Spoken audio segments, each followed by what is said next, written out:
we go? Is it really going? Oh, there it is. Two Dolts, Chris and Daryl, yeah, they run shit. Current world events and forever on some dumb shit. Fun lit with a Bush Light, especially. Even though they always get in I like the banned. forever on some dumb shit. Crack a bourbon, I people know. sermon, niggas two Dolts. And you know they hold it down like it's two ropes. So crack a Forever bourbon, on people dumb sermon, shit. niggas two Dolts. Taking over in the game, bringing Ever new on some hope. dumb shit. It's party time, baby. Welcome to show number 2. Oh, hang on. Windows is current continuously improving. Updates are a normal part of keeping it running smooth. Next update's ready for you. Oh, I should do that right now, right? Yeah, sure. Restart now. Yeah, I'll just Remind me sit and tomorrow, assholes. talk to myself for an hour. I hate auto updates. It's the worst. It always happens like when I gotta do shit. Like I'm like in the middle of something. It's like we'll restart Chrome, and I'm like, hold on, let me fucking save what I'm doing. Yeah, can I delay this an hour or 4 hours until like Help I'm me done out. with work? Yeah, No, it's happening now. There's nothing you can do about it. yeah, we're in control. Computers run everything. Yeah, I'm. There's days, man, where I wish I just like was a welder. You know, welding doesn't change. I like this shirt. I can't wait to wear it to golf at Vinny's tournament on Monday. Yeah. You don't have one anymore. No, I'm gonna have to order another one. Free drinks for a $29 shirt. I'll take it. Not a bad deal. And I got a free shot out of it. Worth it. Yeah. I wouldn't have caved, but that's me. You're a man of your laurels, you know? Yeah. What are you gonna do? Next year, let's you and I actually do something intelligent. Let's wait a whole year for that. Let's work on the shirts like 2 months ahead of time. So like June, let's get that down. Yeah. Because you panic late, but it's not hard to buy these because they're not custom. They're made. Fucking thousands of people are wearing the same shirts we are. Yep. Never to the same tournament because we are always one of a kind. Classy gentlemen. Yeah. Yeah. I did send you a screenshot of the one with all the different it's like a white shirt just like this, but all the boobs. Yeah. Sets of boobs are like different colors and shit. There's different sizes. I'm like, but if we do go to that tournament in Connecticut, if we do, we need to up our game for that. Like I say full on Payne Stewart. Big time. Yeah. Full on Payne Stewart. The knickers. Please enunciate that. Now, are those the pants with the long socks? Or are those the things that predominantly are in prison? I can't tell. Yeah, 6 of one, half dozen of another. Fuck it. I can't tell anymore. Yeah. No, I really want to go to that one. My hair is doing like I was telling like Hurley on the phone the other night. I'm like, I don't know how far you are from wherever, Connecticut, Plainfield or whatever you said it was. Plainville, Plainfield, whatever. He's like, yeah, it's like a couple hours away. I'm like, all right. And I told Bum, I'm like, yeah, a couple options. You can fly right in there and whatever, or you can fly to Buffalo. I'll drive. We'll have road beers as we do. Yeah. Or you can drive up and I'll drive. But just know that when we come back from that tournament, we're not getting back to Buffalo till late in the day, and you're gonna have to spend a night before you fucking start driving. Yeah, that the biggest commodity for me now is time. Like, and that's the one thing. Like, when you have, like, when you're a kid, you have all the time in the world but no money, and ideally, when you're an adult, you got a decent amount of money but no time. Yeah, I'd like a healthier balance. Yeah, I don't know how to get there. I put in my vacation request, which gets immediately approved. That's great. Like if I put it in when I get there, if I put it in at 10 o'clock at night, by 5 a.m, when I'm putting my time in for the day, it's already approved. That's awesome. My man, and it sucks because my supervisor, I think, I'm hearing that she might be retiring next spring, which is going to put us under somebody else, and they might not have the same leniency. But when I put in my vacation for Savannah, because Krista we're going Wednesday to Monday. Savannah is my second favorite city of all time. So the week we leave, I'm gonna work Sunday night, Monday night, go in early Tuesday till like 8 till 4, come home, throw the last bit in my suitcase, and off to the airport. Yeah. So I'm gonna be raging for 30 some hours. No problem. I've done it before. I'm going to be hyped. I'm going to be on a plane. I'm going to be drinking in the airport, drinking on a plane, drinking in Savannah, fucking doing all that cool shit. But we come back Monday night. So I'm like, oh, I could go to work Tuesday night. Yeah. I'm going to be tired. Like, no. Just take a day. Tuesday night, then I go in Wednesday night, which is my Thursday. And I'm like, I'm not coming back from vacation to go in for 2 days at the end of the week. Right. I took like 8 fucking days off. Oh, shit. And I added them. I went back into my time card and I went to my vacation days. I added them up. That last day that I put in for was my 30th day of vacation. Oh, fuck. That's 6 weeks of vacation. You have like unlimited vacation? Yes. Hang on. We have a septic alarm going off. Give me 1 second. Oh. I just got to disable it. Did you fucking overflow a toilet? I hope so. But yeah, unlimited vacation where I work. It is a gift and a curse. There are people that take advantage of it. The first year did not take more than I think 2.5 weeks, which is what I usually get from any job I've ever had. So I'm like, I felt comfortable with that and I can base my life around it. I don't really go anywhere much. I want to start traveling a little more and taking trips and weekends to mental health days and shit. But I went in for my review and my boss is like, everything's great. I'm giving you top marks and everything. Blah, blah, blah, blah. She goes, I have one thing to ask of you. I'm like, whatever. No problem. She goes, take some fucking time off.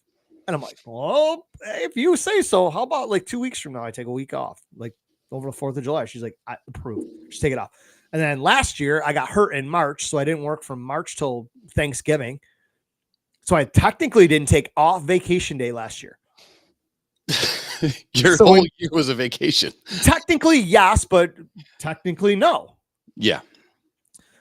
So then when she stopped in just before Christmas to give us our gift and we gave her gift and whatever, I said to her, I looked her right in the eye, I said, hey, listen, I'm going to be upfront with you. Next year, 2024, I've got a lot of trips planned because I wasn't able to go anywhere. Sure. And whatever, I said, I'm going to kind of abuse the vacation policy. She's like, okay. And as long as we don't take days off with people that we work with at the same time, yeah, kind of stop the production flow, she does not fucking care. And if your work's done, your work's done. And that's the thing too. And it's like, normally I'm a day here, 2 days here. Me taking a week off. Last time I took a week off was my birthday. I always take my birthday week off because I've gotten to that point now where I'm never working on my birthday ever again. I'm not. I take that whole week off. And then I took a week and a half for this trip, just whatever. And I said, normally it's coming back from Ann Arbor. We leave at 10. We don't get back here till like 6 o'clock at night. I got to be at work at 9:30. I'm like, I'm fucking beat. I'm doing driving. Sometimes I'm hungover if we're with the kids, then I'm not, but I'm just tired. So I'm like, I'll take a vacation day. So I got maybe a couple more that I might take. I've never been good at taking vacations. I was always terrible at it. Always. And I go places like, well, my situation is a little different because like if something's broken, I got to work. Like there's been times in Mexico where we're heading down to the pool. I get a text like, hey, this one thing isn't working. I got to go back up and just work, but, one time I'm on Miles's boat trying to fix some shit. I'm hotspotting on my phone, trying to get some stuff working right. But when I work for actual companies, I would just never take a day off. Now there's days where I would fuck off and like work from home, quote unquote, and you're just playing Madden all day, Yeah, but you're doing the bare minimum to make it look like you worked. Friday, you dip out a little early, or whatever. But I've never been good at taking vacation days. And, there's days where I dream about like, man, it'd be cool to work for a company and go, hey, I'm going to leave work on Tuesday and not think about work until the following Monday when I get back to work. But then, most of my schedule is dictated on what Tanya is working, and her like, her shit's very rigid. Like you only get this and you work this many hours, you equate this many fucking vacation hours. I had that before too. I hate that. I hate that for her. I hate that for what we want to do. I hate that for if the kids have something going on. Like there's a lot of times where like soccer tournaments, stuff like that, where we're going to stay overnight, and it hasn't worked out to where she's working those weekends. She's pretty good about planning that stuff, but it would be nice just to be able to go, no, you have unlimited whatever, and you just take it. But you know, I love you, and I love your, and I texted you this the other day about all the nice shit I say about you when you're not around. I love you too. And you work hard, and you play hard-ish, but sometimes I wish you would take an extra day to yourself. Like it's tough. I mean, I still don't know how you do it, and I praise you, and I also call you an idiot for it. Yeah. But these times when we're out drinking till 4 o'clock in the morning, and we come back, stumble ass pissed drunk, and you're out the door by 7, driving 11 hours home. Yeah, I worry about you. I really do. But dude, it's hard for me to understand that, because I'm like, I'm taking that extra day, that one extra day, just to slow everything down. Sure, I'm gonna go out and have a couple beers for lunch or whatever, and I'm gonna wake up the next morning relatively refreshed, and then jump on a plane or drive. You are fucking, I gotta get back. And I'm like, at some point you have to slow that down a little bit. These people got to understand that. Listen, man, you tell them I'm here for you 24/7, but eventually you're going to have to take a vacation and tell these people, listen, I'm going to Mexico for a week. I'm going to unplug. If something happens, do what you can. I'll be back in 7 days, and I will tackle it head on first thing. Eventually, people have to understand this, though. Yeah, they have to know that you are a one-man show, right? Kinda, yeah. I have contractors now that I can piece some stuff out to, but my contractors don't have any contact with the customer. You know, and so it goes through you. It does. Which is tough, man. Yeah, I mean, you know, or let's say I have the flu. Yeah, let's say I'm sick. You know, the first time I had COVID, among the 6 times I've had it, I think. And you had the shot, right? Yeah, and it got worse after the shot, allegedly. Yeah. No, not allegedly. Yeah, figuratively. Got caught in that spider web. But I'm like retarded trying to like be on a conference call, and I would be like, hey guy, I have COVID and I can't think. So one thing I just got, which is amazing, and I wish I would have got it sooner. There's this thing called otter.ai. So I do a lot of Zoom. Nasty fucking animals, dude. I love them, and they give you a rock if you're nice to them. Yeah. But I got this thing. It's called Otter, and it hangs on your Zoom calls. Okay, so 2 weeks ago, I have a Zoom call, and I'm taking notes while we're having the Zoom call. So then, after I get off the call, I go make any updates, make any changes that the customer wants. This fucking thing listens to your call and then sends you all the notes, perfectly lined out for what you're going to do. There's a new commercial for a new phone. Ladies in a conference room, and they're talking about whatever their products they're going to start putting out. And they're trying to spitball. Yeah. She's standing in front of a window looking out over the city, and she hits the fucking record button on her phone. And then you hear the people talk. They flashes of the people talking in the background, whatever. And they flashes to her, and she's just just got her hands on her hips, just staring out over the city, like oblivious. And then like she's in her thoughts, you know, doing whatever. She's completely out of touch with this whole fucking thing that's going on. Yep. This whole bullpen session. And all of a sudden they snap to her and like, hey, have you been listening? And she's like, what? She hits her fucking phone, talks to it, and says, hey, can you put all those notes into order or whatever? And it's a boop, boop, boop, boop, boop. Yeah. And all of a sudden fucking bullet points right down through. Yeah. And then all of a sudden there's a button. Boom, send this to my contacts. Boom, it's fucking done. I'm like, yeah, this is the fucking wizardry right now. I'm like, I don't, how are kids not taking advantage of this at college? They are. And it's kind of fucked up. Like, my therapist lady also teaches some courses, and, you know, and if it's about therapy, you get a scenario, you have to write a paper on what's going on. These kids now can just go to ChatGPT and say, I'm writing a paper on this. My thoughts are this. Here are the certain things that we need to cite. And then you hit enter, and it just piles out paragraphs.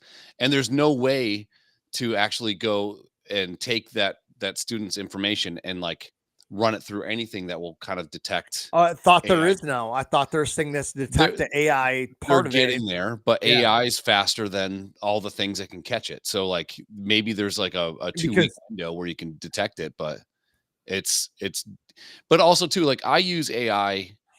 I was talking to Sarah about this. She's like, well, I want to like write out a few things. I was like, well, go to ChatGPT, say you're doing this, have it spit out some paragraphs, then take those paragraphs and reword them in your own words based on what it says, just to get past the writer's block. Because there's sometimes where I'm writing about like a roofing company. I'm like, you know, I'm shingles and nails and yeah. So I'm just like, so I'll put in a couple cues. It'll give me something to write to, and then I can. Or sometimes the AI spit out isn't what I would write, and then I get pissed off at that, and then I write my own shit. So that kind of helps too. So, but this thing is a fucking lifesaver because I can have a 25-minute meeting and I'll get 2 pages of notes. I'll get action items, what we talked about. It'll even like surmise like, what do they call it? Like standard conversations, like talking about the weather and whatever. And that's in its own block. And then it'll go to what we talked about, what we want to do, what our goals are, all that kind of stuff. And it lines everything out. It's pretty cool. I recommend it. And it's fucking free. And if I want to get like, I need to figure that out because I want to play around with it. I mean, I don't need it for anything, but at some point it's going to become handy.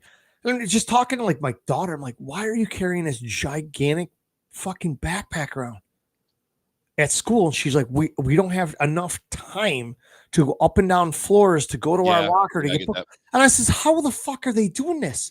I mean, this backpack she's got weighs 40 fucking pounds. Yeah. Well, and I'm like, why are you guys even using books at this point? I says, if I were to tell you what I had to do in the late 80s and early 90s to do a book report, you'd think I had 6 fucking heads. You need to learn the Dewey Decimal System. Yeah.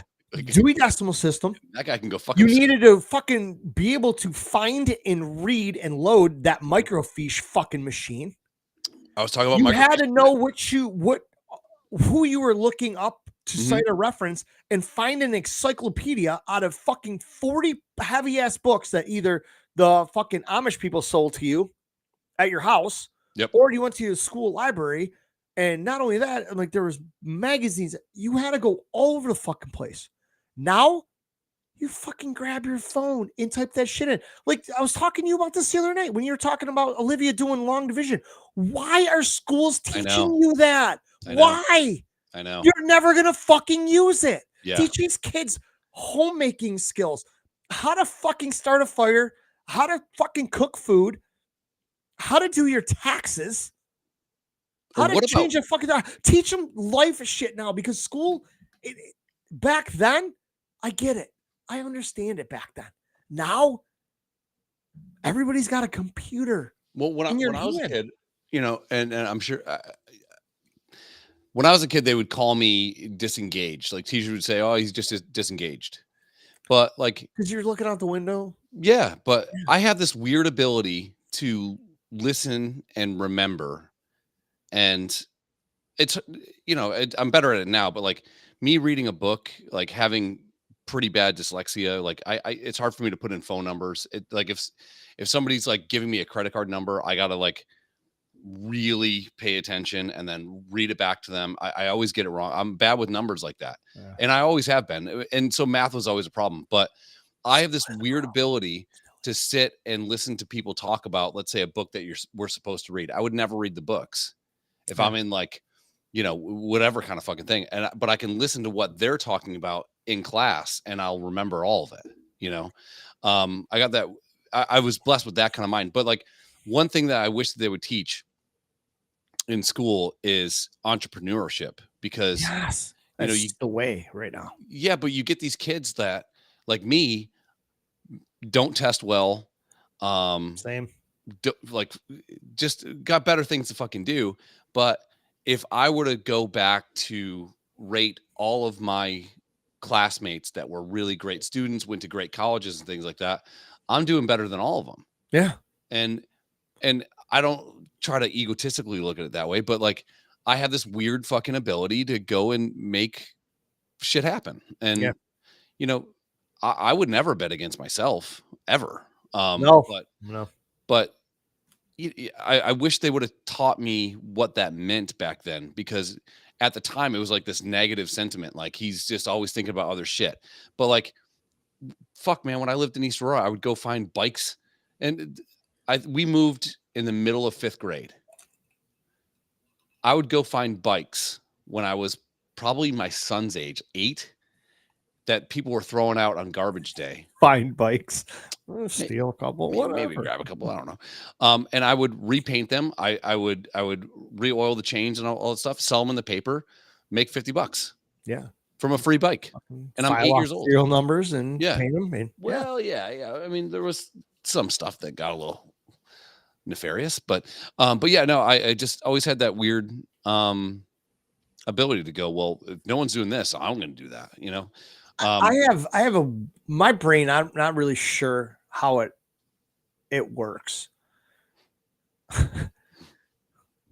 Because there's some weird shit that I just like I somehow retain odd fucking things. Like Krista will always, and she's always telling her friends and people this. She's like, you are one of the fucking smartest non-college educated people I've known. Yeah, so you come up with a lot of shit, and I'm like, I don't know how I remember it. So every day she sends me a text when she goes to work. So when I wake up, I know what's going on. I'm staying after school for practice. Brady's normal pickup. When Brady gets home, he's empty his lunchbox. He needs to do his homework. When he's done with that, he needs to read for 20 minutes. So he hasn't had any homework the first week and a half of school. So I'm like, here's your book. Let's read. And I'm like, you know what? I was sitting there watching fucking gambling videos on TV one day. I've had a book sitting on my TV stand next to my chair since I fucked up my shoulder last year. Right. I read probably the first third of it. I said, you know what, buddy? I need to get back into reading. I went out and bought fucking a dozen books. I've read one because I thought I'd be reading a lot more, but then I found out I couldn't hold on to the fucking book, right? So I grabbed this book. I'm like, I don't even remember what this is about. Took my bookmark out. I backed up 3 pages. I immediately remembered everything that happened. Yeah. I remember all of a sudden the characters in there. One name I was close on, but I was like 90% there. And all of a sudden I remembered everything. Yep. And now I'm back into it. So every day he reads his book. I read mine. TV's going. That's a good practice. For like 20 minutes. And I'm like, I mean, I always loved reading, and my parents knew it. My mom knew it. Krista knew it. I'm like, I just got away from it. I mean, I read weird fucking books like vampires and shit, a lot of military books. Yeah. This one now is like forensic scientist shit, and it's just like weird shit. And I'm like, I enjoy it. But you ask me about it a week after I'm done reading, I'm like, I kind of have no idea what I read. But while I'm into it, dude, the story in my mind, I'm watching it play out as I'm reading. My fucking brain is ridiculous. Yeah, I love that stuff. Well, and when I have the time to sit and write the thing I'm writing, I can go right back. I don't write the words. I kind of like see the movie in my head and write to the movie, if that makes any sense. Or some of the songs I wrote, I forget the words, but I can remember what I was thinking about, and then the words come. And I don't know where that comes from, or why it's like that. And, you know, what's weird about that is like you think other people are the same as you, and they're just not. No, everybody's wired different. Yeah. At Chili's today, Olivia's playing trivia, and she's like, it was like adult trivia, you know, not like fucking, you know, clit talk and stuff like that, but it was like adults playing all across the country on this. Like, remember back in the day, like at Wild Wings. Yeah, you get the thing. So she's like, well, I keep losing. I keep coming in last. I'm like, all right, well, just ask me the questions, but it's all based on timing and how you answer. So then I'm like, yeah, because the quicker you answer, the more points you get. Yeah, then I get competitive. So she was coming in like 30th in the country, you know, and there's probably 30 people playing at that time. And I start looking, she's like, who was Abraham Lincoln's? I'm like, Mary Todd. She's like, okay, Mary Todd. She's like, well, how'd you know that? I'm like, because I just fucking know shit. Literally the only other question about Lincoln. Yeah. Free plays and Mary Todd. Yeah, I know shit. So what else you got? And then now I'm like, you know, instead of watching like highlights of the fucking Bills game on ESPN, I'm like watching her. And we came in, I think, 3rd in the country, you know, and I'm like part-time answering questions for her. But, you know, I love trivia. Like when I sit down with people at trivia, and we do this like I'm not going to do it next year because the guy that hosts it is a fucking asshole. This guy's like, we'll start when you guys all stop talking. Like one of those fucking guys. Yeah. Fuck you. Like we're here for a fucking fundraiser, but they just give me the pad, and I write 90% of the answers. If I have a question about like it's either this or that, I'll soundboard it to some people, but I get 90% of the stuff done. And I just got this weird spongy memory. Yeah, and in mine works sometimes, and other times it doesn't. Like the worst is when people expect you to do well, and you're like, I'm drawing blanks here. And I remember one time when I worked at the pharmaceutical company, we all went out to Average Joe's, and we were doing trivia, and Krista came. And my boss at the time was fucking super good at trivia. We won a lot of shit from 97 Rock. I think one week we went 4 for 5 that we called in, got the question right, and won prize packs for 5 days of the week. And so we went to trivia. We used to read they used to have 10 questions in the Buffalo News. I remember that in the middle. Yeah. And we would cover up the answers when we folded up the paper, and we would read the questions, and we would try to see who would get shit right. And anytime there was a literary question, I always answered Steinbeck. That was my fucking go-to, and it was right more than it was. Right. How do you know that? I'm like, he's a one-trick pony. But anyhow, we're at trivia at Average Joe's, and the last question popped up, and 3 of us were like, "Who the fuck is that?" Krista knew it right away. It was one of those fucking shows your mom watches, the cop shows. The one in New York City with Ice-T, whatever that one is. Yeah. Mariska Hargitay, the hot chick, the older hot chick. Yeah. You had to know who it was, but you had to spell her name right. Ooh, that's tough. So Chris has spit the name out, and we all just my boss just dropped the pencil. He's like, "Where do we start?" yeah. We have no idea how to spell this broad's name. Yeah. We know who it is. We can pronounce her name. We can't spell it right. I'm like, you fuckers. But I was like, dang, Krista shows up right at the end. The rest of the time, she's. Oh, dude, like music trivia, I'm good for 50s, 60s, 70s, 80s, 90s. When it gets to 2000s, it starts to trail off a little bit. You know. We were at the creek one night. It was me, Dad, and Krista sitting around fire, and Dad had on like 60s or 70s. And unbeknownst to me, he was listening to an all Elvis station. Okay. Usually Elvis songs, you know it's him. Mm-hmm. Other ones, at different times in his career, maybe not so much. And I always love playing Who Sings It song. Mm-hmm. Even like that, or on road trips and shit. Like, who sings it? Most of the time, nobody fucking knows. So we were playing this game, and I was like, this fucking Elvis? And their Dad and Bruce both laughing at me. They're like, yep. Yeah. And then the next song comes on. I'm like, fucking Doobie Brothers, right? Like, no, this is Elvis too. What? They play back-to-back Elvis songs. Third song. Shit DJ is this? I'm like, listen. I'm like, it's got to be the Righteous Brothers. Dad fucking puts his hands on his fucking hips, sitting in his chair or his thighs. He looks at me. He goes, every song they're playing is Elvis. I go, what? He goes, this is a fucking Elvis station. And I was like, no, it ain't. This is a fucking Beatles, motherfucker. But you know, sometimes I'd nail a song, and my mom and dad would stare at me going, how do you know this? I'm like, when I grew up, aside from forcing me to listen to shitty country music, which I hated, you guys played a bunch of this, which I enjoyed listening to. And it was good music, and I didn't mind it. I like gritty country, and it feels like it's starting to go back to gritty like country. Some of the new guys are trying to bring back that Tyler Childers old country shit.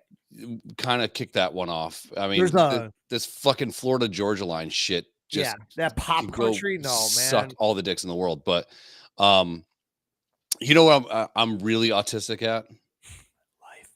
Yeah. What? I'll be watching a movie with Tanya, and I'll be like, okay, so that actor was in this and that person's.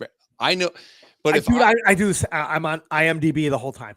But and I'll know it straight. I'll be like, oh, so that person played this and this person did that. Like I do that a lot with Olivia. I'm like, so that guy is the voice of this, and you won't know this because of that, all that kind of shit.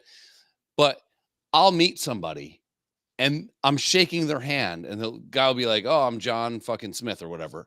And the second I'm done shaking that guy's hand, I won't know who the fuck that is. Nope. But I'll know that this person was in an 80s TV show did a guest spot on Mr. Belvedere and then played the fucking butler in a James Bond movie. I'll know that. I know. But I can't remember some fucking guy's name that I just shook his hand. I'm struggling now. I need a new show to watch. Like I need a show to get into. Californication. I tried before. How do you not love that? I didn't, dude. I tried before, but I think my squirrel brain got fucking sidetracked by something. So I want to get back into something ever since Suits is over. Californication is my favorite show of all time. Go ahead. Are there Brits in it? No. So it can't be your favorite show. No, it's my favorite show. Dude, Outlander. I think you would like Outlander as well. Okay.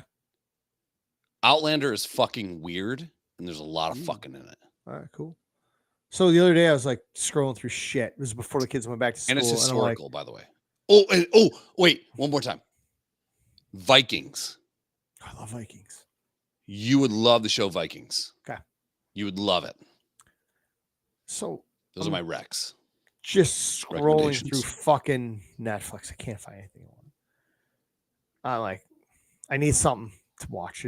I gotta put something on for the next couple hours, and I put on fucking A Million Ways to Die in the West. Great movie. So I'm laughing. Abba's sitting on the couch. All of a sudden, I hear her fucking laughing. I go, "Hello, who are you? You found that funny?" That was hilarious. And then she kept watching it. She kept laughing about the fucking sheep on the roof. Yeah, all this shit. And I said, "You see that guy? I forgot what his character, whatever, Seth MacFarlane." Yeah. And I go, you know who Peter Griffin is? She's like, I'm like, from Family Guy. She's like, he invented that guy. So like, he voices Peter Griffin. Did you ever see the movie Ted? She's like, nope. I'm like, what about Ted? The fucking teddy bear? No. My daughter has a very funny sense of humor. She's finally come into her own. I don't like her, but that's cool. I know. She used to be so scared. She would never order food at a restaurant. She always look at me or Krista and tell us what she wanted while the waitress is sitting there. I'm like, I stopped all that shit. I'm like, you need to tell this person. I go, we're not ordering your food. You're old enough. Talk to her. Don't be afraid. So she's finally talking to people. And dude, going to her fucking volleyball games, and when she goes back to serve, listening to the amount of fucking people screaming her name. That's awesome. I'm like, she knows everybody, but she keeps her close friends close. She'll be friends with people, and she's like, I'm whatever. But I don't know, as a 51-year-old man who lived through the greatest musical generation ever, trying to talk to a 15-year-old girl about, what do you like to listen to? Hey, I get it. You like Taylor Swift. Everybody does. Sure. Whatever. I don't give a fuck about that. But I'm like, you dragged me to a Drake concert. I didn't know you knew who Drake was. 21 Savage. You're down with that shit. I don't know what you listen to. I'm like, what do you listen to? Because like, when I get the DJ deck out, we're outside fucking, she's like, can I jump in? I'm like, yeah. She's going through the music. She's doing a good job and playing different shit. And I can see her bopping around. I'm like, do you like this? She's like, yeah, kind of. But I'm like, she's so far all over the place. She's not like me where it's EDM and 90s rapping. That's about it. Right. Yeah. She's all over the place. So it's tough to talk to her about that sort of shit. We're in a holding pattern. I don't know where he went. Maybe to the bathroom. If he did go to the bathroom, his microphone's cranked up, so you'll hear him pissing or shitting or whatever he's doing. Don't know. I got a question about his table back there. Something's missing. And I want to know. Oh, hang on. I think I know where it went. Does anybody else know what's missing? Do. Dude, I know you want to live in the country. Don't ever get a septic tank. Yeah, I know. God, we get this alarm that goes off, and we had a shitload of rain. So really, like, dude, it hasn't rained in like a week and a half. We're getting the tail end of that weird ass hurricane that came through. Oh yeah. So, but this little sensor will go, "Hey, we're kind of flooded," and then it'll go away tomorrow. Just, but we don't need it at fucking 2:30 in the morning. Like the toilets are gonna overflow. We're not gonna fucking die. Just fucking let it go. I got a question, man. Mm-hmm. I'm looking through all our pictures here. Woo. Where's your Josh Allen helmet? It's right there. Why is it not on front and center like it always is? It's Halloween, dude. Okay. No, actually, I moved it because when I come back from bringing all the podcast shit with me, I put the suitcase up here, and then I put all the stuff on the table. Gotcha. Yeah. So I noticed it. I was like, where the fuck is that helmet? No, I got to get it in a little box. Go to Michael's. Use the coupon, dude. $30. Yeah. So the nearest Michael's to me is probably 3 hours away. Because I'm going to buy one. That'd be great. And when you come up for Christmas, I'm just going to hand it to you. I'm going to give you one of my LED puck lights. Sweet. I bought a bunch, and it came with a set of 6. I don't really need 6. So I'll give you one and the remote, and then you can do cool shit. Fun. See, now I'm in. Play it. Yeah. I had this weird dad moment, and I don't know if it's because, like, I'm on medication, copious amounts of testosterone. But I go to watch my kid run a cross-country meet. How old is she? 8? 10. 10. I wanted to say 10. I don't know why I said 8. And it's running against boys and girls. Okay? Yeah. And it's all it's mixed. Yeah. And she came in 8th or 9th or something like that. You know, like today she came in 6th. I wasn't there today. But, okay. And I'm trying to cheer for her. And I started almost crying because I was so proud of her. Yeah. I don't like that. I don't like it either because, like, today, like, I try to get to whatever volleyball games I can for Ob. She's got a tournament tomorrow. It starts at like 8 in the morning. From what Krista says, there's barely any seating at this gigantic school. And she goes, you have to stand. I'm like, I'm not standing for 6 hours. Everybody knows I'm not going to. I'm just going to get miserable. So I'm like, I'll stay home with Brady so he's not running around acting a fool. Mm-hmm. We'll watch football. Like, if the Michigan game should be out of control by the third quarter, and if they make the favorites, and I called the over on that game. And if she's like, and if they're finishing the top 2 and they go to the playoffs, I go, we'll buzz over. It's 10 minutes from here. I go, we'll fly down there and watch it. But like tonight, going to her school, and I looked at her, the fucking both sets of the bleachers are packed. There's not an empty seat. We're playing Alden. They had about 12 fans. I even put in the Facebook Messenger the golf things with Epstein. I'm like, any of your peeps here from Alden? Right. I'm like, we're playing the varsity girls, and I just didn't know if anybody over there I might recognize from the golf tournament or whatever. But, like, I told you this, hearing them scream for my daughter and yell her name was, like, awesome. But seeing her as a junior or as a sophomore starting, that's great. Varsity volleyball. Yeah. Tells me all this work she puts on. I was telling you what her schedule was like. Dude, it's fucking nuts. Yeah. And like Brady wants to play baseball. I don't want him to play baseball. No. I don't have the time or energy to chase these kids around the country or the money. Right. I know they fundraise, but dude, that's great that The kids' trips paid for, but one or both of the parents have to go. Yeah, and then it's hotels, and it's gas, and it's flights, and it's fucking bus tickets, and whatever. It's not cheap. Like, what happened to being on a town team and just playing the teams around you? I mean, when I played Papa Warner for East Aurora, it was fucking awesome. You're in 4th grade or whatever, and you're playing tackle football against Eden. You go to, yeah, but it's 15 minutes away. That's it. The most you got to drive was 30 minutes to it's a Saturday deal, right? Yeah. Springville and stuff like that. But, yeah, I had that same fucking, and I tried to be like, not a tough parent, but like, like, hey, like when you get close to the end, just fucking gas out, just go for it, empty the tank. Watching her have a good save. She plays goalie in soccer for the most part. And like, I go to like, good job, kid. I call her kid.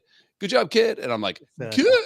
Like about to fucking cry, watching Max, when he played flag football, this one team they had their number the entire year. They had this kid that was like fucking LeBron James. I swear to God, he fucking drove himself to the bench warmers. I am 12. Yeah, dude. This kid was as tall as me, and he's catching like one-handed.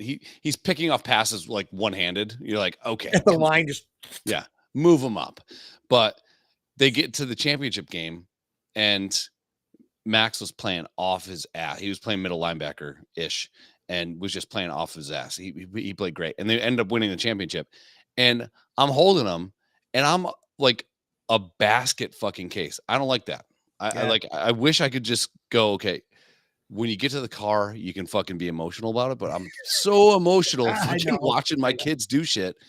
God, it's the worst. I remember when Brady played flag football, and when they were little like that. So he tried to play tackle football last year and couldn't hack it. So probably 3 years ago or so? 3 years ago when he's playing flag football. It was, they basically lined everybody up. There's no linebackers. It was, you had 5 or 6 guys on the line. You had a quarterback. Right. And you had your 2 receivers, and Brady would blow off that line and run into the middle of the field. And we used to run routes here at the house. Yep. I said, the minute you get by your sister and you think you're open, put your hand up. Hand up. I'm throwing you the ball. Now it's up to you to catch it. So he's running, blows by a guy. He's wide open in the middle of the field, 10 yards down the field. He's wide open. They hand the ball off and run. Run. And I think the coaches were the quarterbacks. Oh, okay. Back then. And they got through one of the games, and the coach is walking over telling everybody good. I'm like, hey, I said, this kid, throw him the ball just once to see what happens. He can catch it, because most kids are like, yeah. I go, throw him the ball. So the next game, Brady fucking blows by his guy, runs down there, turns his head, throws his hands up. Coach is like, whoop, Brady, poof, pulls it in. Nobody within 30 yards. Runs in the fucking end zone, starts doing the fucking gritty. And I'm laughing. I'm like, cut that don't showboat, motherfucker. Yeah. Back there out with your team. Barry Sanders. Runs back there. And he catches 3 touchdown passes that day. And the coach is like, he's like the only one that can catch. I'm like, yeah, I know. We do this shit all the time at home. I'm like, yes, you have to hand the ball off and run, but if he breaks 3, just throw him the fucking ball. Yeah, little kid football is like fucking wishbone shit. Yeah, you got to keep that shit basic. Yeah, fake jet sweeps to a fucking counter. You're like, well, okay, come on. Yeah. It's either we're handing this off, or you draw the play on your hand. You run this way. Yeah. Take 5 steps, go left, go right, whatever who you're doing. That's it. Turn around, look for the ball. It'll be there. Dude, when the coach is just like pops it over the line and Brady is fucking gone. That's great. I'm like, but I pissed he couldn't handle tackle football. He was small for his age, though. It's tough, man. Like I was always, I see myself in Max a lot, because like the last thing you want to do is hurt somebody. Yeah. And, so like even in soccer, some kid will get hurt and fall over, and Max will, the other team, like some fucking team from a town that we've never heard of, he'll go over and be like, are you okay? Or whatever. Like he'll try to like help him up and stuff like that. Yeah. As you get older, you turn into a fucking psychopath. Like, and I never had that until I played lacrosse, because we were so bad for a couple of years. I got so pissed off that, like, we went 2 years without scoring a goal. Yeah, you guys were never good. No, my senior year we went like 8-3 or something like that. We did. Ask Cass. But how'd London play? I only played 1 year with London, and we were not friends at all. That's when he wanted to kill me still. But for no reason except for he's a fucking giant twat. Yeah. Key the giant part. Yeah, he apparently if you date anyone that he imaginarily called dibs on before he even dude.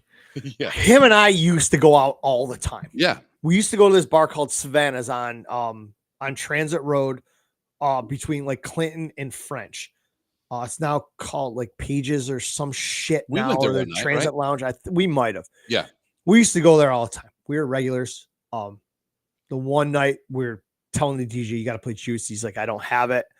I went out to my truck, got the CD. I'm like, dude, song 13, fucking drop it. And he would play it.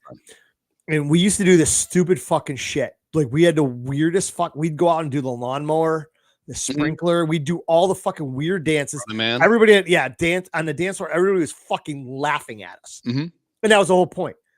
And then we would do this fucking fishing thing where fishermen would stand outside the dance floor, and I'd go out there and fucking start doing and he'd fucking throw the line, and we're like, oh, I bite it, and then fucking you'd fight it, and you go off the dance, you weave through all the people, and he's reeling you in. Everybody's just sitting there going, these two motherfuckers are dumb as shit.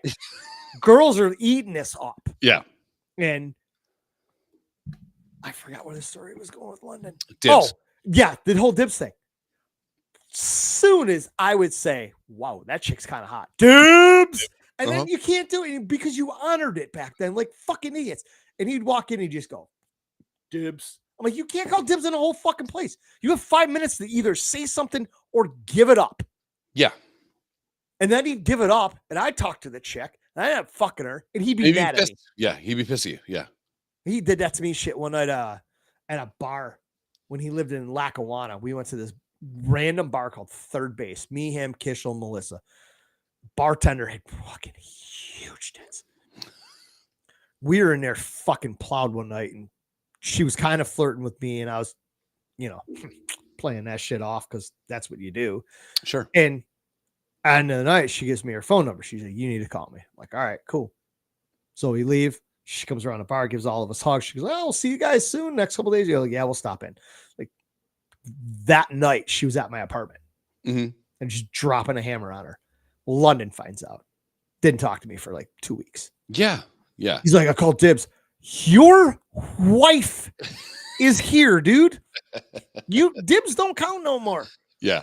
I am completely and utterly single. Yep. I don't care if you thought the bartender was cute or she was your friend or whatever. She wanted to fuck. What's weird is like I did. Our friend group in college. No, we didn't have like a big pool to pull from because we went to a small college. So if not a college anymore, not anymore. But if you're friends with somebody and they hook up with somebody, invariably down the road, you'll probably hook up with the same girl. I had no idea that guys had a problem with that. I do, but I traditionally avoided that. If you date somebody and like you have a thing, you know her birthday and shit. Yeah. Then, and if her and I are fucking hitting it off, you guys are done, you're on to somebody else, I would go, hey man, I kind of like her.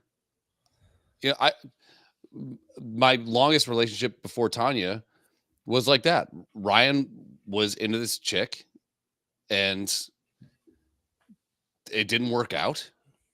And I snuck around. That's where I fucked up. I snuck around. Just walk up and say, dude, I should have, as a man, said, hey, this is what's going on, whatever. But we ended up dating for like 4 fucking years. You know what I mean? So like a 2-week fling doesn't equal 4 years. But if it's just a 2-week thing and no longevity on the other side, I still should have said, hey man, this is what I'm gonna do. But like I had no idea, like going into the real world, that friends had a fucking problem with that, because it's like it was almost incestual on the way that we would pass people around, you know. So many Eskimo brothers. But yeah, I mean, for real. But to me, it was never a bad thing. Other than so I never was like a one night stand kind of guy. You know, I They're the best. You know, because like I'd have a one night stand and then I'd be like, she was cool, I'll call her. And then we start dating, and then we date for like 3 months, you know, and then it doesn't work out. And, you know, and then my best friend would just like swoop in and fucking be, you know. Yeah. At the time I was friends with this guy, John, and John was better looking than me, smarter than me.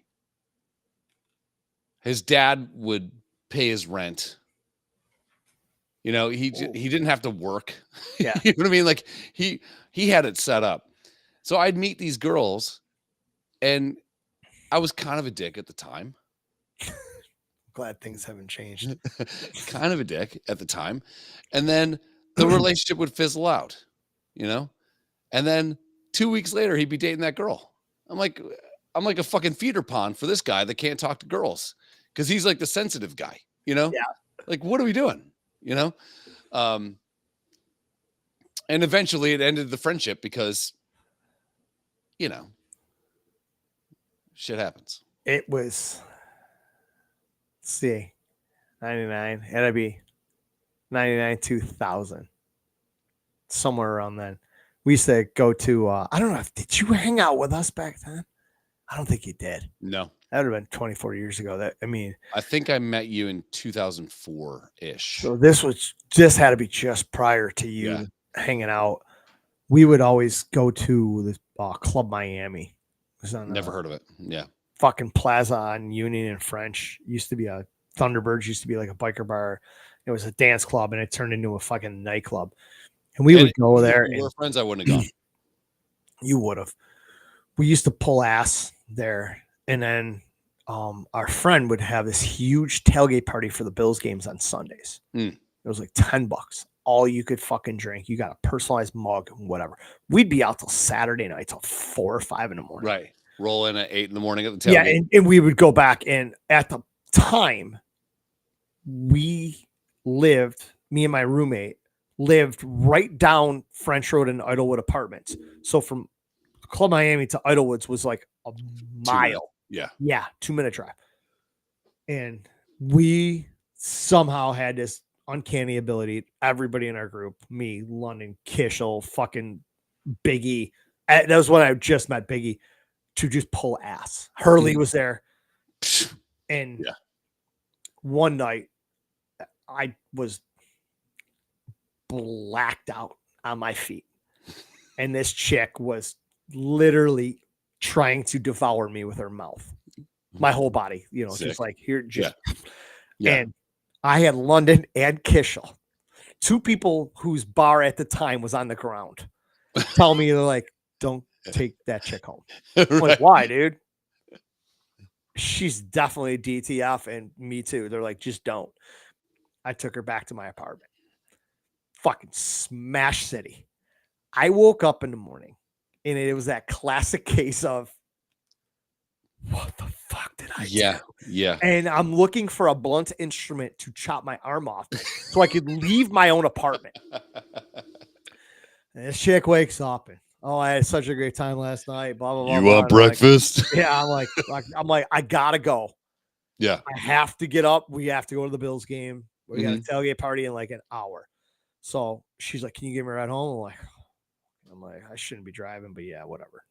Hop in my truck. I take her. She lived up here off of fucking Walden Avenue. I remember. Oh that. shit.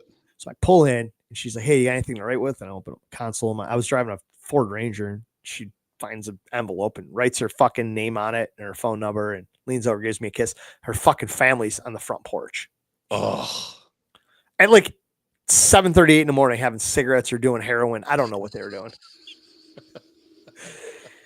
So she gives me over. She's like, "Hey, man, definitely give me a call." I'm like, "Absolutely, I had a great time, and I'd love to do it again." All right, cool.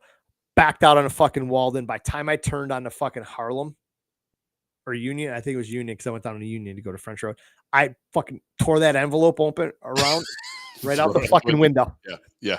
I get back. The best part was when we left, London was butt naked in the kitchen of our apartment walking around. It's fucking with his elven dick. Yeah, and this she's like, what's wrong with him? I picked the wrong guy. Yeah. You could have definitely had relations with him too, and I'm like, nope. But those were the fucking days when just all of us were just rolling through chicks, and I'm like, nobody cared about anybody's feelings then. Yeah. I've always been a guy that like. I'm a sensitive. I did too, but as I got older, I had a buddy who dated a girl for a long time, bought her a set of tits. They broke up, and she tried to hook up with me, and I felt weird about it. I'm like, I'll platonically hang out with you. Like, if you come to our hockey game, I'll talk to you afterwards. We'll go out to the bars. I'll talk to you there. I go, that's a line I really don't know if I want to cross. Right. And she pushed it, and I figured out what was going on. She was trying to use me to get back at him. Of course. I said, hey, listen, your ex is deep into me right now. I'm like, I don't know what to do. I said, you're my boy. We play hockey. Hockey boys work. That's it, man. I'm not breaking that. He goes, you should definitely fuck her. I'm like, I did not want you to say that because I'm a weak man right now. I'm going to need you to sign this that says 11. Yeah. And I'm like, I don't want to do this. He's like, do it. I'm like, all right, I'll talk to you tomorrow about this. And his answer never wavered. So it's a good man. So I did it. Yeah. Because he asked me to. No, I've never had a 1-8 whoop. First one of the night. Yeah, it ain't bad. 2 shows in, 2.5 hours in. I've had instead of a slew of 1-night stands, I've had a slew of like 3-week relationships. My wife's never gonna see this. I lived on those. I feasted on those. Yeah. And I'm watching that show, How I Met Your Mother, and you try to find similar. Like, to me, Ted is like the biggest cuck of all time. Like, yeah.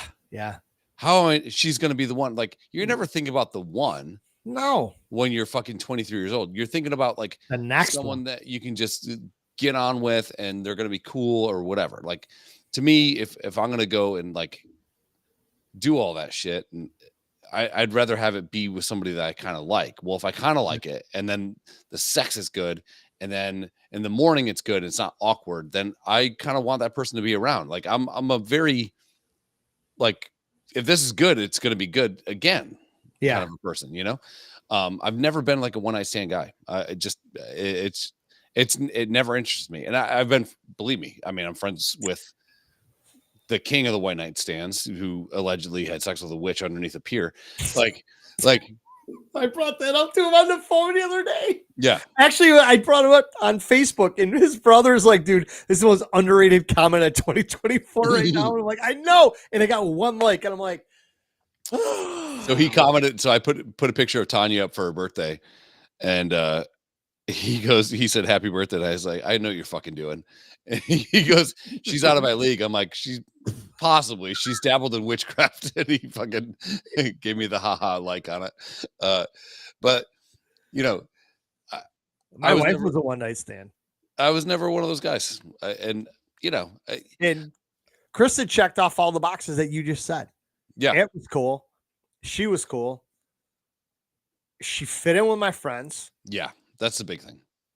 She loved to party. Sex was great. We banged all the time. And she was down to party with anything. Like Sundays after gay softball, me and London, Melissa, and her would end up at the Colony smoking cigars. Yeah. She was 20 years old with a fake ID. We're in the back of Colony making fun of strippers. She's wearing she was 20 years old. She's wearing like short shorts and 1 tank top where her fucking monster tits are just falling out. And strippers are like, come on, off on the stage. She's like, fuck out of here. Yeah. I have a cigar. And I have we were drinking little bottles of Rolling Rock back then. Yeah. Oh, yeah. And we're just like, we don't want anything to do with this shit. Yeah. Yeah, we're here for the goof. We're not here for the fucking. Exactly. And that's why you and I went during COVID. Same thing. Yeah. Plus the bars were open. That was the only bar that was open. Alleged. But yeah, that she was supposed to be a one-night stand. And 2 nights later, and 3, 4, like, all right, cool. You want to hang out? Yeah. And then fucking next thing you know, I've been married for 10 years. We have 2 kids. Yeah. No, I'd rather do that. Yeah. Than not. But I probably left a lot on the table, but at the same point, I had a good time, Yeah, whatever. The worst, I won't tell that story. Yeah. It involves a deaf girl. Yeah. I'll tell the story. So I have this, you never came to the farmhouse. At Sesh Road? Yeah. No. The last time I was there was the last time you were there. Somebody pulled a gun. We had the gun pulled on us. Yeah. So farmhouse, I'm still dating this girl, but we're both knowingly cheating on each other. Yeah. Okay. Unplug. So there's this. There we go. Okay. This other girl that I start talking to, as you do when your girlfriend's cheating on you and you're cheating on her. So this other girl comes up, but she brings her friend who's deaf. Now in my room, which was supposed to be Hurley's room, but he never moved in, which is typical of Hurley. I had TV, I had a couch, I had my guitar set up, I had amps, and then I had my bed. So it was like a quasi living room that I turned into a fucking bedroom. And we start hooking up on this bed, and she keeps going, well, if we keep going further, I might get loud. I'm like, okay. She's like, but my friend's over there on the couch. I'm like, your friend's deaf. your friend can't hear. She is sans hearing. But yeah, I get loud. Okay. So it was like one of the only times where, and I genuinely like this girl. I would have definitely dated her. Oddly enough, I think the last time I was at Hamburg Brewing, I think she was at one of the tables, and I went to Tanya. I was like, I think I almost dated that girl. And she has since gotten a little chubby, so I'm glad I didn't. But not that I'm against chubby chicks, but if you knew that girl when she was that girl then, 10 out of 10. Maybe a hairy back. But I'm not one of those guys that cares about hairy backs. But now, looks like she got stung by bees. She looks like Macaulay Culkin after he died. In My Girl. So I ended up like going, all right, it's not gonna work out. Like I called it. Like, but I was about to have kind of like and it would have turned into this. It would have been a one night type of thing, and then I would have broken up with my girlfriend. Then I would have been dating that one. It was cyclical. But I don't know. I'd rather have some semblance of a relationship than just one night stands. And I don't know why that is. When I was in my 20s and early 30s, I never saw myself getting married. I never thought highly enough of myself. I never did. So when my sister got married and she had kids, I was like so pumped to hang out with them and play with them. Yeah. Because I could always gas them the fuck up. And then when they're at a 12 and fucking air raid sirens were going off. Yeah. Yo, I'm out. Yeah. Where are you going? I'm going to go to the bar and going out with my friends. You can't leave. I'm like, I can. They're not my fucking kids. They're yours. Yeah. And I would dip out. And then as I got a little older, I was like, But I got to that point in my 30s. I was like, well, the clock's ticking, but as a male, I don't feel that pressure. No, it's not. There's no pressure on us dudes because when girls are little, that's all they think about: being a princess, getting married, having the man of my dreams. Yeah. I get the feel. We never have that because that day ain't about us. Nope, ever. Even if you're a guy that wants to get married, it's still not about you. It's still not about you. Which sucks. I mean, it takes away a little bit of your shine. And sure does. So it is what it is. And I was like, I never thought I'd get married. And then Chris and I just kept plugging along. And it was getting to that point where like, you know, I'm invested here, but I'm like, I don't want the pressure. Mm-hmm. And because the pressure, even if you are moving in the direction of getting to the point where you want to get married, the pressure can burst that pipe. Yeah. And then it's all about this. And Tanya and I had that. Like we got to the point where it's like everyone's talking about, because we've been together for a year or so, is marriage. And it was affecting the relationship. Yes. So you kind of just go in and fucking appease all the fucking people and say, fine, we're engaged. Well, then like the next day it's like, okay, our wedding date's going to be this. You're like, what? Yeah. All of a sudden it's like, wait a second. I thought if we got past the entry door into like the landing area, we could see how the landing area is. Yeah. Then if we want to, we can move. You get a little clarity. And yes. I don't understand these people that get engaged and they're like, we have to get married within 4 months. And I'm like, well, why you put that pressure on you? All that. No. So when we got engaged, because I bought the ring, and she knew I bought it. She found out. Because she was handling all my fucking finances back then, because good move. She was. Yes, 100, dude, is the greatest move ever, is having her be in control of our money. It's not that I never have any. She prevents me from doing stupid shit with money, which I am, and I appreciate it so much. And so I had the ring, and then when we came to North Carolina for Chan's benefit, I had it with me. She went through my luggage.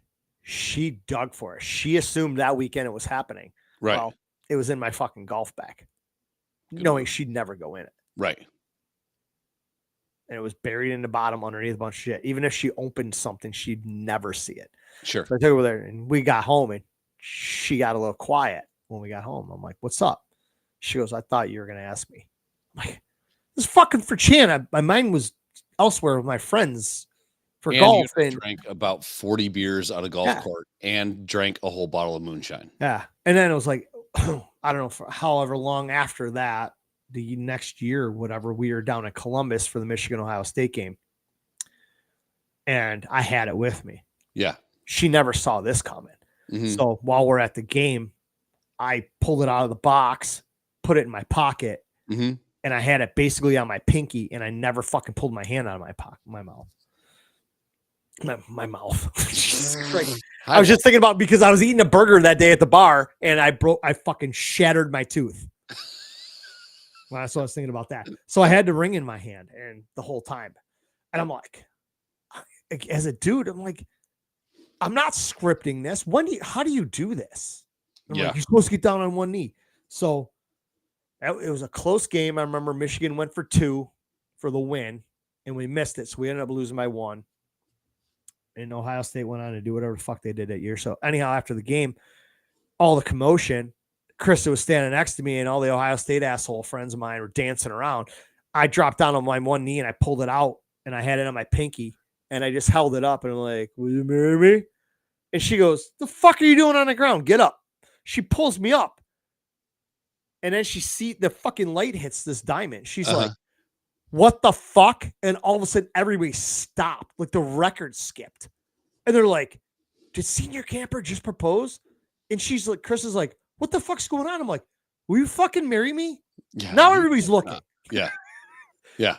So she rips it off, puts it on. Tears are flying. Next thing you know, there's fucking 18 bottles of champagne flying. Nice. And I already knew who I wanted my groomsmen to be. So I called every one of you assholes right then and says, I just got engaged. I want you to stand up in my wedding. Yes or no? Obviously, you motherfuckers ain't saying no, because we are going to get drunk. Yeah, it was a good time. But I'm like, some of these people just waste so much time trying to script all this shit and make it perfect. Dude, the best proposal is one that's not perfect. Yeah, I mean, we're going on our 15th, and I had it mapped out. We were going to go to Myrtle Beach. We're like packing the car up, and I had this bag, and I didn't have a job at the time, but I had some money saved. Yeah. And so I went to this antique store, and I found this like ring from like 1911, really ornate, but like I didn't know they gave a ring away to Holocaust. I know, no kidding, right? So Holocaust was 1943, but shut up. But semantics. It's this really ornate, beautiful ring. And at the time, I'm like, I'm not going to spend $3,000 on something because, like, I'm kind of running out of money, you know? Yeah. So we're on our way. We're packing. She's like, well, what's in the bag? I'm like, don't worry about what's in the bag. And I should have hid the bag, but I'm a moron. So she goes, well, I want to know what's in the bag. I'm like, don't worry about it. Cause like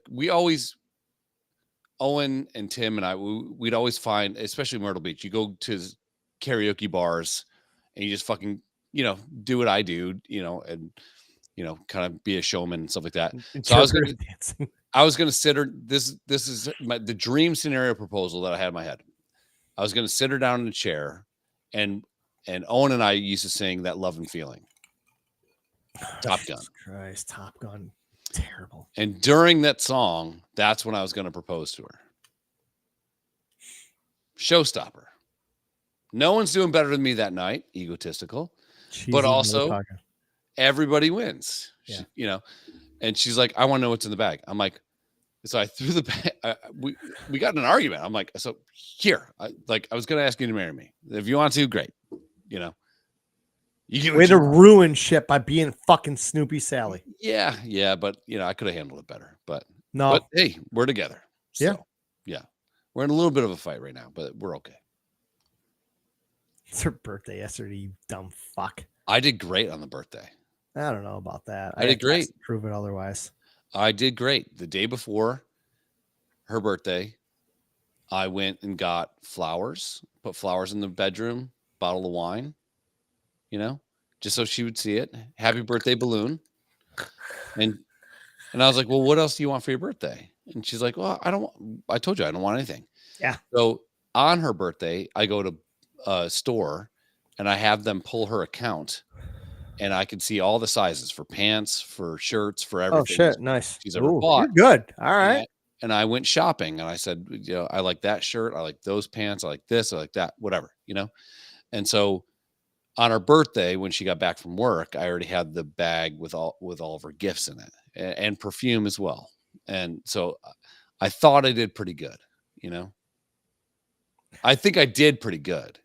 Krista and I are at the point now, and we've only been married 10 years here in 2 weeks. What do you want for your birthday? Nothing. Literally nothing. And I'm like, if you're going to get me something, get me a fucking box of golf balls. Mm-hmm. Because it's March, we're going into golf season. Give me a golf hat, whatever. This year, they got me a whole fucking golf outfit, pink fucking. Aubrey never thought, we were always at Dixon. Aubrey never thought I would wear pink golf shorts. I'm like, I would rock the fuck out of them. She got me a shirt with pink flamingos on it that went with the fucking shorts. Then she bought me a blue hat. It was a Max Fly hat. I don't hit Max Fly balls. They're kind of junk, but the whole thing worked. I said, fuck it. And I wore it to a golf tournament. And she's like, I never thought you'd ever wear that. I'm like, the fuck I want. I almost put that flamingo shirt on to go with my scarf here tonight. But I'm like, that's it. Just give me some golf shit. When Chris's birthday comes around, I was like, you owe me $127. I said, okay.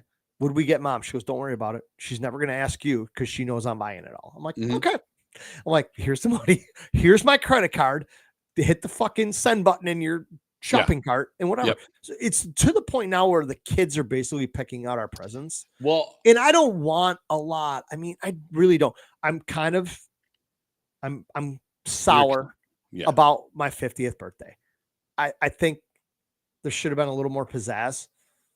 I did fuck up. My shoulder was fucked up, so I really couldn't do anything, but I would have loved to party. I would have loved a trip to Vegas. I'm over it now. I would have loved all that. It didn't happen. It wasn't in the cards. Whatever. I'll survive. It is what it is. Again, that's it. I am over it. But Chris's birthday is coming up here in August or October. I'm like, she tells me what she wants, but fucking here's Ob. She's like, I got this. I'm like, all right, same thing for Christmas. I'm like, what do you want? Give me a fucking case of golf balls. That's literally all I really want right now. Yeah. Yeah, or I feel bad cash to play poker or go to the casino. Like, I can go get whatever I want. Like, I'm very flippant with like if I see something, I go, oh, that's cool, I want it, so I'm gonna go get that. You know, I'm obsessed right now. The pool's in. I want to get a 20-foot container and make it a pool house. Pool house, yeah. Yeah.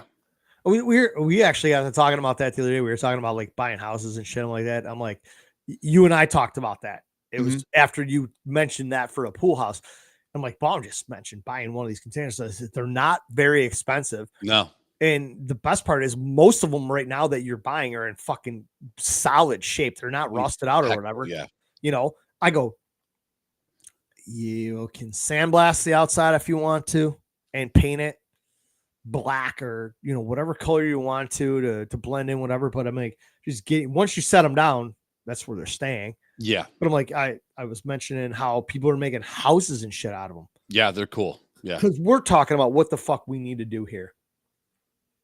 Sadly, we're stuck here for 3 years.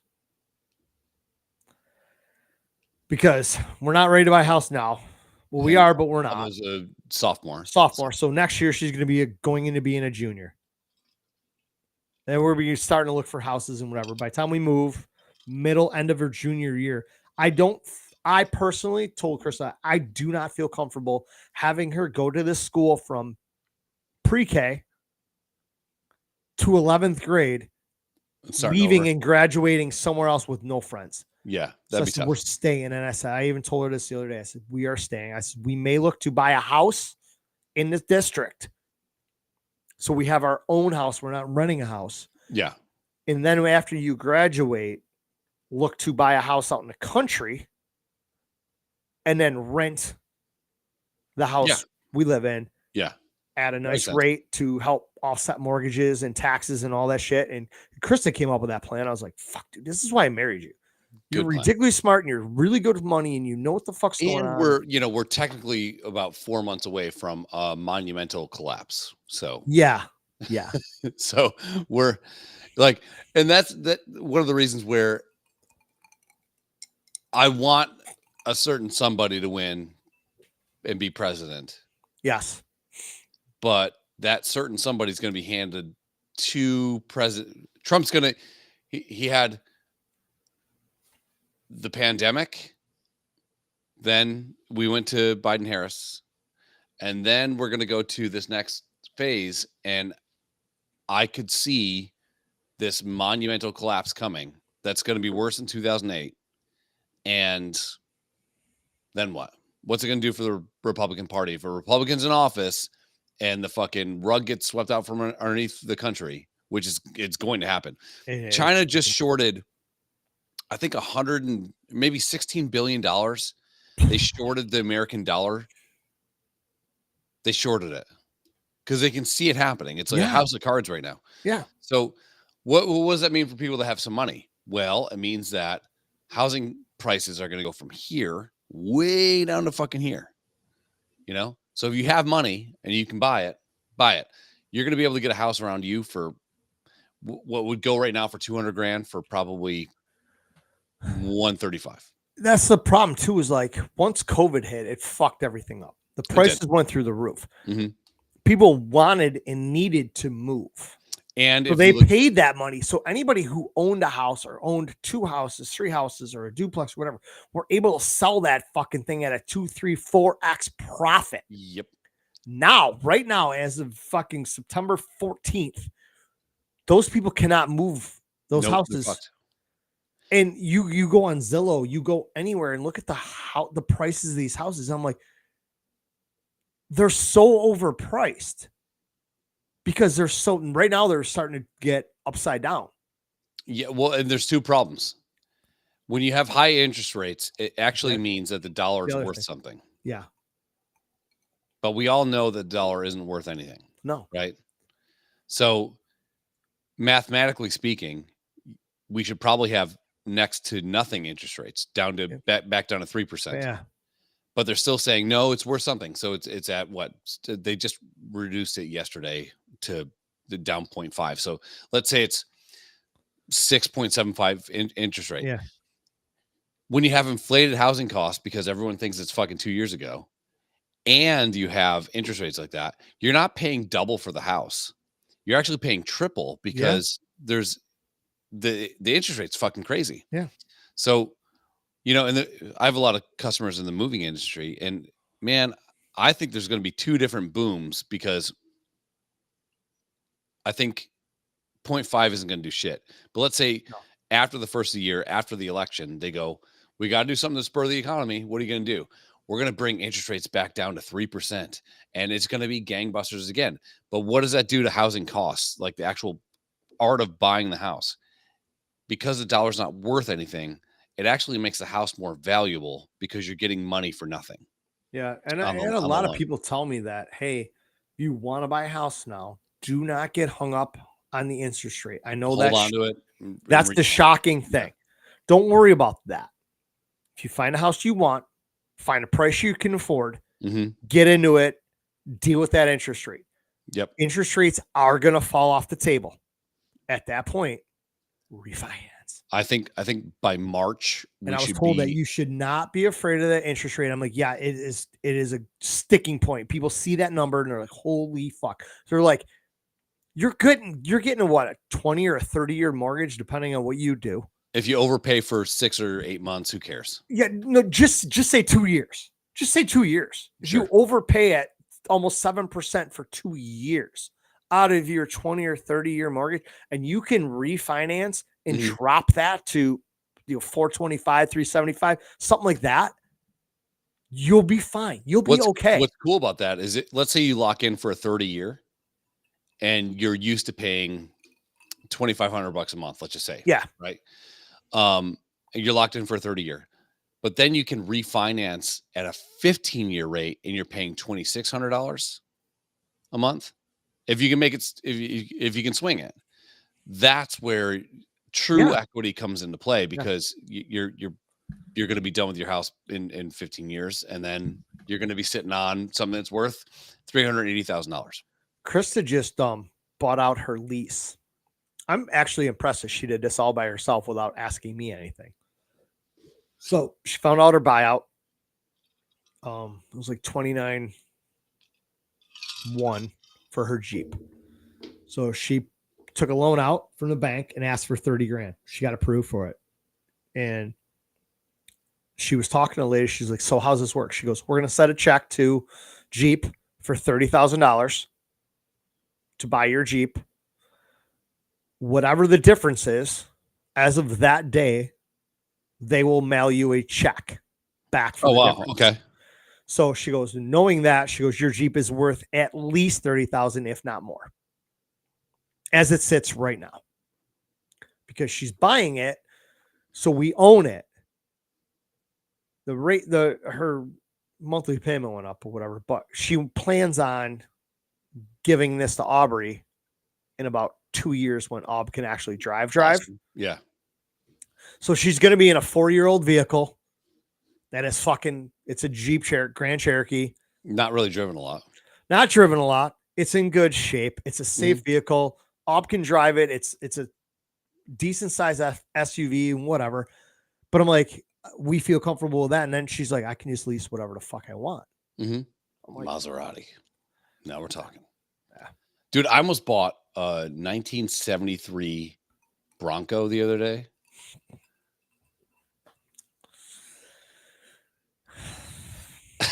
I don't know what's wrong with you, man. They hold their value, you know? Do you want to do a drunk pandas?